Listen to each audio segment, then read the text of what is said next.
Cinta pada Nabi SAW bukanlah dengan justru melanggar perintah beliau atau larangan-larangan beliau. Seperti banyak orang mengucapkan cinta pada Nabi SAW, tapi hanya sekedar lisan. Mereka sendiri tidak pernah mencontohkan sunnah Nabi SAW. Bahkan tidak jarang mengolok-oloknya. Mengaku sebagai seorang muslim tapi mengolok-olok sunnah Nabi. Orang pakai jenggot diolok-olok, celana cingkrang lah, dianggap itu buruk. Orang lagi jalankan sunnah Nabi SAW. Ya, oke, jilbab besar, pakai cadar, apalah yang sudah banyak dikerjakan oleh teman-teman hadir pengajian, seakan-akan itu buruk. Diolok-olok sunnah Nabi. Sebenarnya yang sedang diolok bukan orang yang melakukan itu, tetapi siapa yang memerintahkannya, gitu kan? Sekarang saya kalau punya perusahaan, lalu saya memerintahkan pegawai untuk pakai semuanya seragam warna kuning misalnya. Ini contoh saja. Kemudian ada orang bilang, kok bajunya itu warna kuning? Yang dia sedang olok sebenarnya bukan orang yang pakai baju kuning, tapi kenapa perusahaan mengeluarkan baju warna kuning? Ini perusahaan apa nih? Karena orang yang sama kalau pakai baju warna lain mungkin dia tidak akan olok. Berarti permasalahannya di perusahaannya. Jadi orang banyak tidak sadar mengatakan cinta kepada Nabi SAW, tapi mereka sendiri melanggar apa yang sebenarnya Nabi SAW telah perintahkan, telah titahkan. Pada saat diingatkan, sudahlah, yang penting kan baik.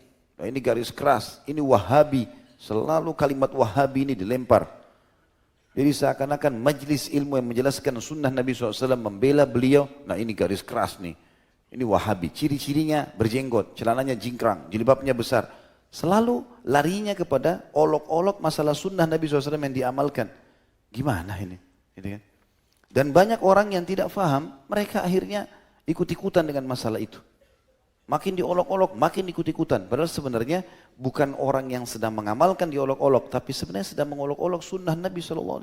Karena yang mentitahkan itu Nabi. Sekarang mana mungkin kita mau pelihara jenggot kalau memang Nabi nggak perintahkan. Itu perintah Nabi SAW. Dengan berharap kita termasuk mengikuti Nabi. Karena memang dikatakan Nabi SAW jenggotnya panjang sampai ke dadahnya. Kathiful lihyah dikatakan dalam riwayat. Nabi SAW yang begitu. Dan beliau mengatakan pelihara jenggot kalian. Cukur kumis kalian, kan perintah Nabi. Jadi kalau ada orang olok-olok, jenggot tuh. Nah, bahkan saya dapat satu kayak foto gitu ya. Ada pemberontaknya Irian, Papua gitu kan. Pakai celana pendek, nih ciri-ciri teroris, orang yang cingkrang. Ada lagi situ yang berjenggot, orang yang pemberontak bukan muslim, jenggot. Nih jenggot juga, nih teroris. Seperti gitulah, ditarik ini seakan-akan diolok-olok orang-orang yang sekarang menjalankan sunnah Nabi SAW. Padahal ajaran-ajaran ini jelas-jelas dari Nabi SAW. Hak Nabi SAW tidak mengolok-olok beliau, tidak mengolok-olok keluarganya, terutama istri-istrinya, anak-anaknya, dan juga para sahabatnya. Ini semua tidak dibenarkan sama sekali dan haram. Bahkan Ibnu Qayyim rahimahullah memasukkan dalam kategori 10 hal yang bisa membatalkan keislaman seseorang sengaja mengolok-olok Nabi SAW.